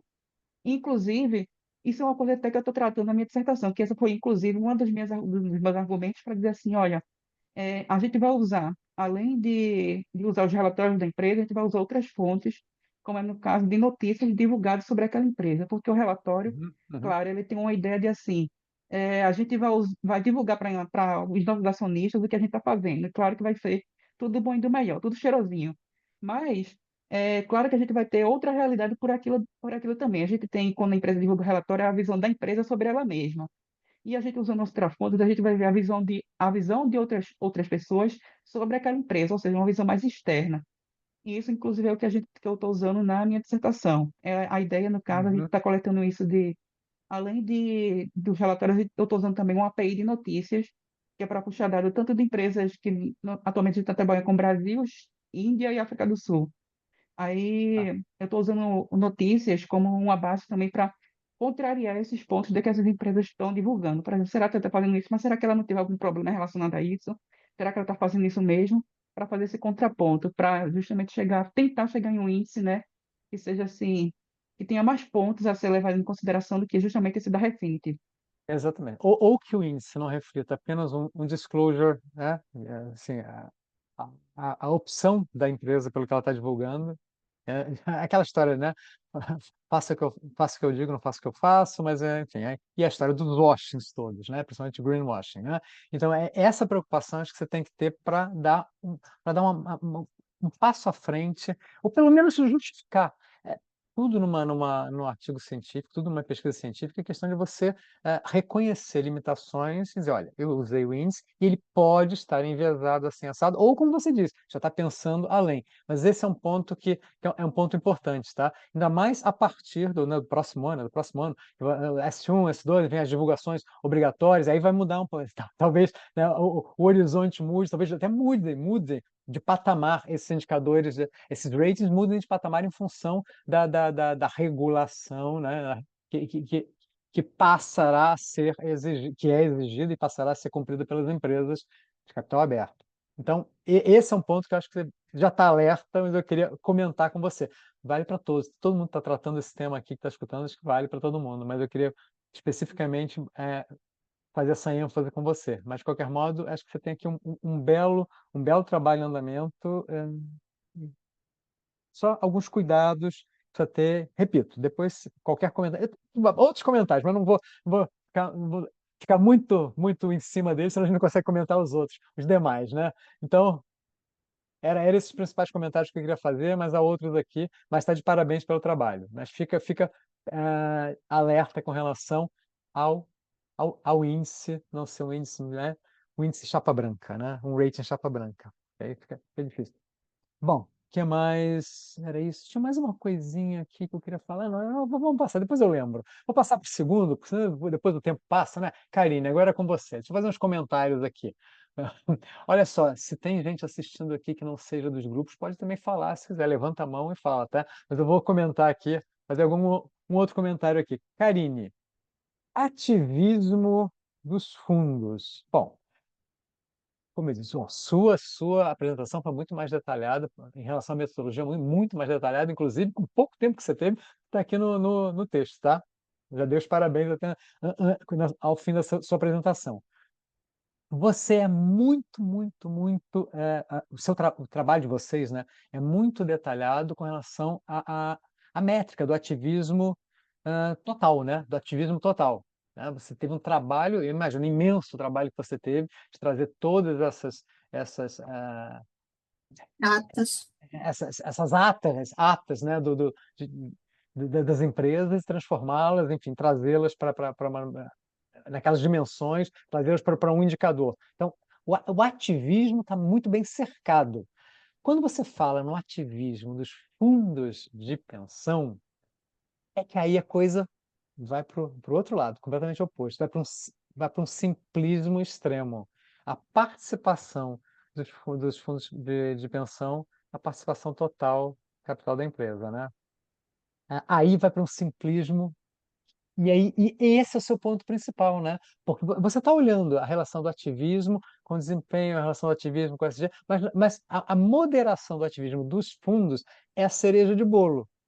Pelo menos é o que está no seu título, né? É É o que isso está mesmo. dando ativismo acionário e dos fundos de pensão no Brasil. Então, esse é o ponto que seria cereja de bolo. O restante tá bem encaminhado, mas esse tem um pontozinho um pouquinho mais frágil. Por quê? Aí eu fiquei me perguntando assim, bom, o fundo de previdência pode ter uma participação pequena, ainda assim, por exemplo, fazer parte de um conselho, fazer parte de um acordo de acionistas que se junte com outros fundos de pensão e tenha uma grande, um ativismo, um ativismo não fora, não minoritário, como você explicou muito bem, mas esteja presente na governança da organização. Os fundos, até pelo exemplo que você deu da Previ, a Previ está muitas vezes no controle, está na governança, está sentada no conselho de administração, ali na governança, e muitas vezes influenciando diretamente a gestão. Então, esse ativismo, que tipo de ativismo é esse? É o do dia a dia, é o da governança da empresa, e não o ativismo total, o seu ativismo minoritário, como você explicou muito bem, que vem que você capturou, né? é, da, da, das informações, dessas atas das próprias empresas. Então, esse é o ponto que eu diria que talvez precise explicar melhor ou ir um pouco além para que dê aquela robustez, aquela contribuição maior para o seu trabalho. Bom, minha pergunta é, como você vê isso? Já pensou nisso? Isso te incomoda? Te incomodou em algum momento? E como você vê essa questão da participação eventualmente, né, a participação pode ser pequena, pode ser grande, mas as empresas, esses fundos fazerem parte da governança das empresas. Como você controlar isso? Essa foi a dúvida que pairou a maior dúvida que pairou enquanto eu li o seu artigo, que eu queria assim, questionar para ver se vocês estão pensando nisso, pensam nisso, ou se eu que estou vendo pelo em casca de ovo. Professor, não, não é pelo em casca de ovo. Na verdade, o estudo ele surgiu, a minha tese tem esse foco, né, a análise dos fundos de pensão, porque a estrutura INSS está em declínio, né? Então, os fundos de pensão estão sendo alvo de muitas pessoas em prol da aposentadoria. Então, quando a gente para pesquisar qual a influência dos fundos de pensão nessas empresas investidas, porque é o patrimônio de muitas pessoas que dedicaram ali todo mês um aporte de capital para essas empresas. Uhum. Em 2018, Sonza e Granzotto, eles escreveram: os fundos de pensão são bons monitores? E a partir desse estudo, eu quis incorporar ele na minha tese para tentar identificar se o que eles acharam naquela época continua ou não. Só que a minha surpresa foi que eu não achei nada indicando que os fundos de pensão influenciaria de alguma forma as empresas investidas.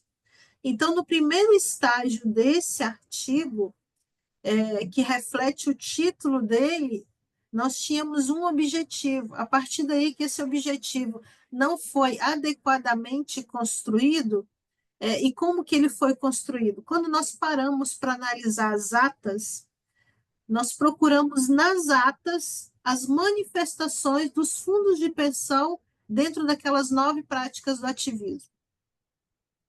Nesse mesmo período, nós achamos coisa de 30 a 40 manifestações e 5 anos de análise. Ou seja, não havia, pensando estatisticamente, nada que justificasse o ativismo dos fundos de pensão. Então, nós migramos, tiramos do olhar específico dos fundos de pensão e colocamos para o olhar contextual dos investidores institucionais, que aí envolve os fundos de pensão e todos os outros investidores. Então, o título ele acaba refletindo a ideia inicial do artigo, mas não necessariamente o que transformou ele a partir dali, entendeu? Ah, tá. Mas, de qualquer modo, o indicador que você está medindo lá, que você está modelando a sua proxy de ativismo dos fundos de pensão, está lá, participação dos fundos Isso no aí a total. gente usa Que a fica, participação. pois é, que fica um pouco frágil. Eu acho que não tá agregando, não tá agregando muito ao seu Uhum, trabalho. Acho que o resto do trabalho já é suficientemente bom, né, com relação ao ativismo, e talvez essa explicação que você tenha dado, talvez uma migração desse ativismo da, dos agregados, dos fundos para os indivíduos, talvez para os uhum. minoritários, a voz dos minoritários, chamando lá os pensionistas, Tá. reclamando, fazendo comentário, né? Uhum. Berrando que o meu dinheiro da minha aposentadoria não está sendo bem aplicado, está sendo bem gerido. Quando a gente sabe que os grandes fundos no Brasil, grandes fundos de pensão, são os fundos das estatais, né? Aí Banco do Brasil, Petros, Uhum. Previ, sei lá, Isso. enfim, todos os centros e por aí vai, são grandes agregados e também sofreram, né, nos últimos anos aí, com algumas mais alocações eventuais. Aí, também não vamos Uhum. discutir isso, não é o mérito aqui. Mas talvez só a discussão do ativismo já fosse mais que suficiente. Esse percentual de fundos aqui, tá, eu acho que está meio Sobrou, né? quase que sobrando aqui. Tanto é que você não mostra. Eu ficaria mais no ativismo geral, explicando talvez uma mudança desse perfil do ativismo ao longo do tempo, focasse mais nisso. Talvez isso gere um artigo mais parrudo, que contribua mais, Aham. teoricamente, para a literatura, do que propriamente essa inserção de uma variável que acaba ficando Aí ela nem foi pequena. significativa, ou Não, seja, pois é, não foi. E repito, eu continuo entendendo que os fundos estão participando da governança, nos conselhos. Só recapitulando, as atas que você investigou foram as atas das reuniões a Assembleia de, Geral. de Assembleia de Acionistas. Pois é, se você fosse olhar as atas das reuniões de conselho, provavelmente lá estaria o ativismo dos fundos. É isso que eu quero dizer. Entendeu? Vou anotar No aqui fundo é para isso. olhar. Possivelmente lá é que estará o ativismo dos fundos, porque eles estão sentados no conselho, eles fazem parte da governança. Então, aquela variável ali ficou meio sem sentido. O ativismo está lá, está nas atas dos conselhos e não nas atas das Assembleias Gerais. Uhum. Ficam quietinhos, para que eu vou falar? Eu sou governança, eu sou conselheiro, estou sentado aqui. Eu que estou sendo escrutinizado aqui pelos acionistas minoritários. Essa Entendi. percepção que eu tenho. Pensa nisso, que eu acho que tirar um pouco dessa fragilidadezinha que tem no seu artigo, e aí sim o artigo ficar mais pronto para uma publicação. A gente sempre pensa, isso aqui é uma passagem, né? Isso aqui é uma, Uhum. é uma passagem, um congresso é uma passagem, para depois você chegar numa publicação, né? Claro que esses artigos fazem parte de dissertações, de teses, enfim, mas o objetivo final, né, é uma obra em É. andamento, né? Ou já tem uma tese, uma dissertação pronta, e aqui é uma etapa intermediária, ou ainda não está pronta e ainda tem uma troca, mas é uma obra em Uhum. andamento. Então, visando lá na frente uma boa publicação. Eu acho que por aí Perfeito. vai melhor, mas pensa nisso. Que isso foi o que Já até me anotei incomodou aqui. me incomodou mais. Agora, tem algumas outras observações também. Repito, estou à disposição para fazer alguns comentários depois, se vocês quiserem. Mas, enfim, rabisquei um monte de coisa aqui, porque eu sou do tipo que eu gosto de rabiscar. Eu não consigo, eu leio, eu gosto quando eu recebo artigos em Word, porque eu já vou fazendo meus comentários no Word. Mas quando vem um artigo PDF, aí eu fico assim, aí meu comentáriozinho assim, é muito mais chato. Aí tem que transformar, eu falei, não, não, não. Aí eu imprimo, começo a rabiscar. Aí eu leio e escrevo. Enfim, e aí não está organizado, tá? Por isso que me coloco à disposição se vocês quiserem outros comentários posteriores. Mas vamos lá, Obrigada, então, professor. opa, já são 9h15, eu quero fazer alguns comentários para o Irã também. Irã, Tá bom. aí, né? Vamos lá, Irã. Deixa eu ver o que eu tenho para comentar mais relevante que possa eventualmente ajudar. Tá tudo que eu estou falando aqui, tudo que eu estou tentando falar, numa tentativa de provocar vocês para uma possível melhoria. Esse é o meu papel aqui e, eventualmente, vocês contra-argumentarem, né? Ah, assim, você mostra, você tem, aliás, está muito bem sustentado, né?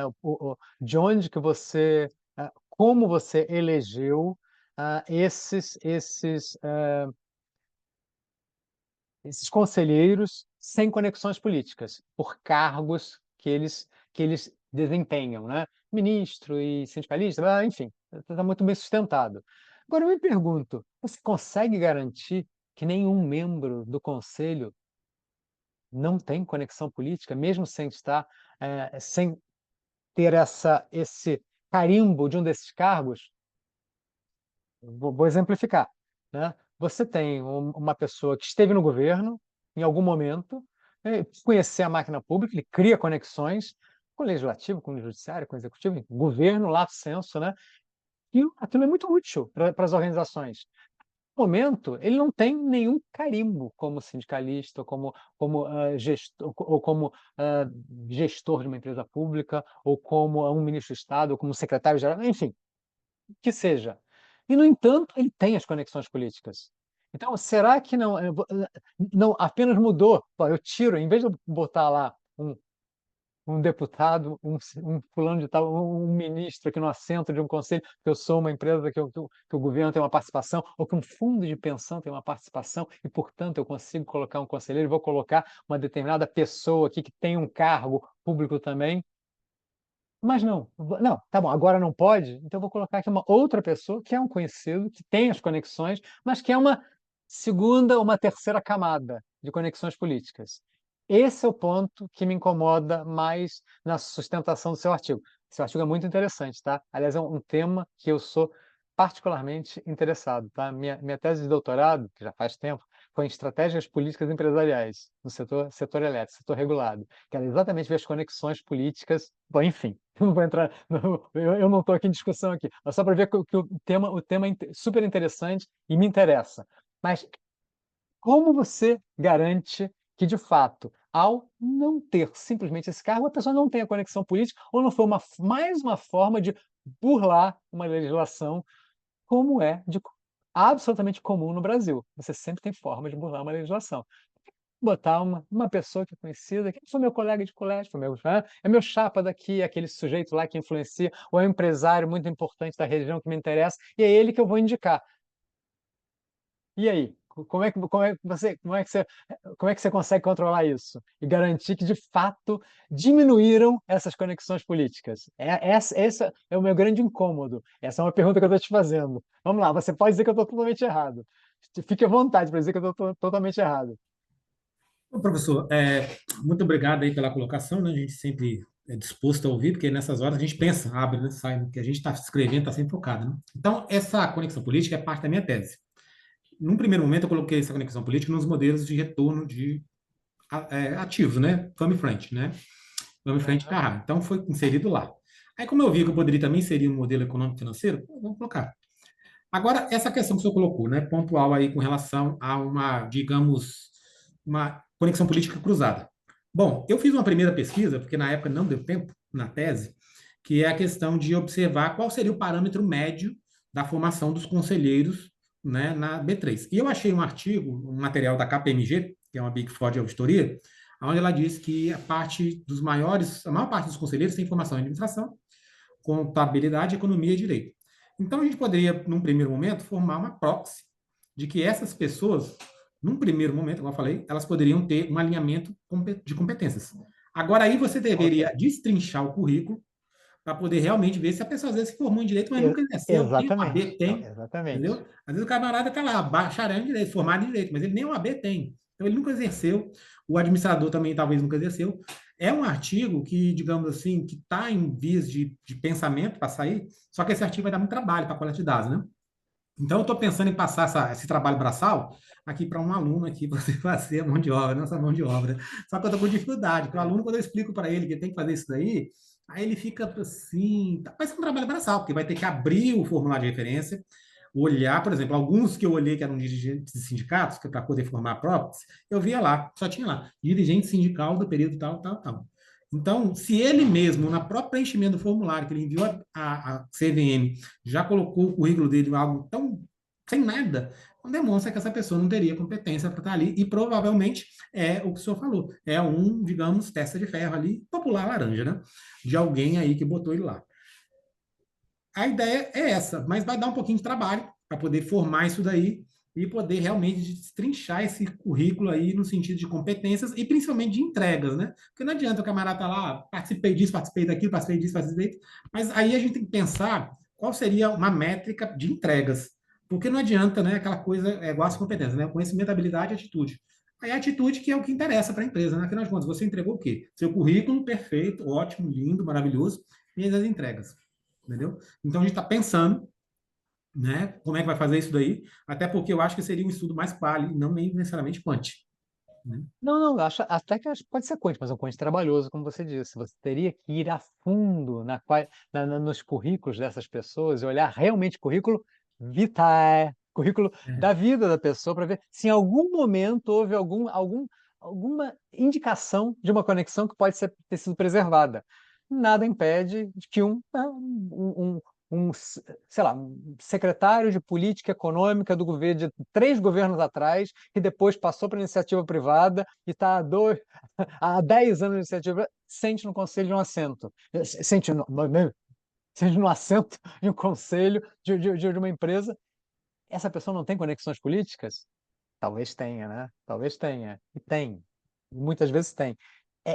Isso é uma casquinha de banana. É uma casquinha de banana. É difícil, é um bocado difícil, é trabalhoso. E mesmo assim, sem ter certeza absoluta. Mas dá para fazer alguma coisa com isso, sim. Mas entrando realmente muito mais a fundo na vida pregressa desses conselheiros. Para ver se de fato ele não tem um laço de segundo, terceiro grau. Sabe aquela história do parente? Primo do meu primo do meu primo. Aquela coisa. É isso. Esse é o ponto. Em algum momento participou do governo, em alguma função. Ah, tem um livro, não é novo, nem sei se ele tem uma versão mais atual, tá? Mas que eu costumo dizer que expressa bem o que é o Brasil. É o Capitalismo de Laços, do Lazzarini, já é início da década de 10, tem mais de 10 anos esse livro, tá? Mas o Capitalismo de Laços, em linhas gerais, ele mostra que um conjunto pequeno de pessoas que tem conexões entre elas políticas e empresariais que estão presentes na grande parte dos conselhos das empresas brasileiras, das grandes empresas brasileiras. O seu foco em as grandes empresas de capital aberto, mais uma razão. Então, esses laços, eles existem. É um grupo muito pequeno de pessoas que fica, né? Troca de aqui para tem pessoas para 3, 4, 5 conselhos, um sujeito que foi ministro de Estado lá atrás, né? Que tá, não é agora, mas já foi. Você considerou que já foi lá atrás? Esse é o ponto. Continua sendo aquele grupo de pessoas, as conexões se preservam pela vida da pessoa, né? Elas vão se somando. Então, não é fácil isso, não. Você usou, você sustentou qual foi qual foi o seu critério. Ok, está sustentado. Mas tem que deixar claro que, no mínimo, que isso é uma grande limitação também. Porque podem acontecer laços que se preservam, conexões que se preservam muito além do critério que você usou para determinar a conexão. E a segunda questão, tem uma segunda questão, o nosso tempo está quase acabando, mas tem uma segunda questão que eu queria comentar com você. A sua variável dependente é o tamanho do conselho. Outra explicação possível para uma diminuição dessas pessoas com conexões políticas podia ser uma ampliação do conselho. E você mostra que os conselhos aumentaram, né? Até mostra, os conselhos aumentaram. Então você diz, olha, o conselho, tudo bem, o conselho tinha, agora tem mais gente. Eu continuo tendo aqueles 2 ou 3 ou 4 presentes aqui. O percentual diminui, o conselho aumenta. Também tem isso. Por que os conselhos aumentaram? Será que eles aumentaram para você continuar indicando diretamente algumas pessoas, né, com conexões políticas, mas elas ficarem mais difusas ali? Tudo bem, diminui o poder, claro, diminui o poder de cada um, né? Se o conselho é maior, o poder de cada um é menor. Mas elas estão ali presentes para fazer alguma ponte política. Então, e a variável dependente ser o tamanho do conselho é que é uma fragilidade. Eu acho que é uma fragilidade do seu trabalho. Pensa um pouco sobre isso. Tamanho do conselho, no fim das contas, você está falando de conexões políticas. E a sua variável dependente é o tamanho do conselho. Eu podia dizer de cara, tá bom, aumentou o tamanho, a participação até das conexões políticas caiu, mas ainda existe. Podia ser simplesmente isso. Eu acho que ficou um pouco. Acho que você tem que sustentar, repito, sustentar um pouco mais, eu talvez até pensar em alguma coisa, mas pensa nisso. Só o tamanho, como você está navegando por um tema tão árduo, difícil de ser pesquisado, muito difícil de ser pesquisado, tá? Muito, muito difícil. Como você bem disse, né? Os trabalhos que você encontrou usavam lá doações de campanha, sempre o caminho mais fácil, sempre o caminho possível, né? Para você identificar essas conexões políticas. Mas ter também como uma variável dependente o tamanho do conselho, né, não diz tanto com relação ao que você está querendo representar, que é realmente a conexão política, né? Os assentos no conselho gerando o quê? Um aumento do número de conselheiros? Ficou um pouco frágil. Repito, pergunta para você, concorda com isso ou não? Essa foi a minha percepção. Eu só estou aqui como advogado do diabo e tentando cutucar vocês para melhorar o trabalho de vocês. Tem alguma coisa a dizer a respeito? Tá com a palavra. Pode defender o seu ponto de vista, à vontade. Obrigado, né? Bom, com relação à primeira questão, né, de ir a fundo nesse perfil dos conselheiros. A gente sabe que no Brasil a academia ela tende a ter um certo de problema com relação a resultados que não são significativos. Então eu tenho que ter tempo, porque pode ser que lá no fundo eu não encontre nada significativo nesse material. É por isso que eu falei que eu estou querendo ver se eu arrumo um aluno aqui, porque ele faz uma TCC de graduação, isso serve para ele. Porque eu vou estar como orientador, então eu vou defender o trabalho. Porque eu sei que tal, não sei o quê. Então não vai ser perdido. Porque se eu parar para começar a pesquisar eu mesmo, pode ser que lá na frente eu não encontre significância e o nosso hábito aqui, que não é significância, se não tem significância, não serve para nada. Infelizmente, Não, cuidado. Infelizmente, Às vezes uma hipótese não confirmada é mais interessante que uma confirmada. Essa é meu ponto de vista, mas enfim, vamos lá. eu concordo que impede que outras pessoas pesquisem isso, né? Que já foi pesquisado, não tem significância, então não se pesquisa de novo aquilo que não tem significância. É o primeiro aspecto. Com relação à questão do tamanho do conselho, né? Lógico, provavelmente perfeita a colocação, pode ser alterado. Uma outra variável que a gente poderia colocar aí, até aproveitando o trabalho que falou também sobre estrutura de capital, é porque, dentro da teoria da dependência de recursos, parte da premissa seria uma estratégia empresarial. Então, a gente poderia observar se houve, digamos, uma facilitação de crédito junto ao público, né? No caso, o BNDES, que na Camura trabalha muito a ideia de que é uma dívida subsidiada. Então, esse conselheiro político ele poderia fazer isso, mesmo que seja um ou dois, né? Ele poderia influenciar isso. Tá vendo? Essa é uma linha interessante. Essa é uma linha de raciocínio mais direta com a conexão política. Um exemplo. Não precisa a resposta não precisa ficar aqui, não. É só para você pensar, deixar essa sementinha lá. Mas esse exemplo que você deu é uma conexão mais. Aí tem uma lógica. Tem uma lógica. Porque tem o reflexo daquela conexão do trabalho daquele conselheiro conectado politicamente para um benefício da empresa. Ele conseguiu essa redução, né, no custo de capital, né? Foi colocado em um dos trabalhos. E uma terceira, mas só que está faltando tempo para pesquisar isso daí. Essas ideias eu tenho aqui de artigo, não dá tempo, a mão de obra para poder pesquisar isso tudo, né? Porque se a gente for literalmente a gente fazer, gasta muito tempo. E a terceira questão que eu falo, que eu estou pensando, é literalmente estudar o conselho. Que, por exemplo, um conselho marcado por conexões políticas, ele naturalmente poderia entrar em conflito com outros grupos, como conselheiros independentes, que os conselheiros independentes, como parte do nome, eles são independentes, eles não aceitariam, né? e também níveis de governança corporativa, porque as empresas com alto nível de governança corporativa, elas têm que cumprir padrões, né? E, naturalmente, se esse conselheiro se confirmar como um mero custo de agência, eles estariam em colisão com os níveis de governança corporativa mais elevados, né? Então, você restaria para as empresas com, Bom, digamos, níveis mais baixos, né, de governança corporativa. São coisas, legal. toques, né? Igual o senhor falou, organizar e vamos tentar Bom, construir próximos artigos. Quem sabe, infelizmente, nosso tempo acabou. como sempre, o tempo acabou, Porque, o olha número de só, eu páginas só queria dar, acabou. só fazer parabéns aos três, né? Parabéns aos três, né? Três trabalhos estão muito bem encaminhados, mas que ainda podem ser melhor ainda. Parabéns aos três, foi extremamente interessante aqui conversar com vocês, escutá-los, e agradeço terem me escutado também. Bom, 9h30 em ponto, né? Eu não quero passar um minuto, mas repito, assim, estou à disposição para qualquer comentário, trocar ideias. Acho os três trabalhos super interessantes e sigam em frente, que vocês estão muito com três focos muito bons aí de trabalho de pesquisa. É isso? É isso. Francisca, quer fazer algum comentário final? Bom, 9h30, tem que quero acabar aqui, né? Eu estava parabenizar. doido para continuar.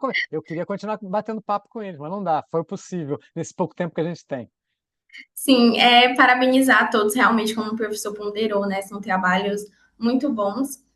Parabenizar todo mundo pelas apresentações também, né? Que foi um tempo gravado, então, perfeitos. Agradecer ao professor pela disponibilidade e informar que coloquei um link, né, para vocês avaliarem a sessão que o CMAD ele disponibiliza. E se vocês puderem, né, tirar um minutinho, é uma avaliação bem rápida, eu agradeço demais, tá certo? Muito obrigada a todos. Então, foi um prazer estar com vocês aqui, tá? Karine, Irã, João e outros que apareceram aqui, que já entrou, saiu gente, Eloara está por aqui, mas eu vi que entrou gente, saiu gente, enfim, todos que estiveram aqui. Obrigado, Francisca. Então, até a próxima. Obrigada, gente. Até Tchau, a tchau. próxima.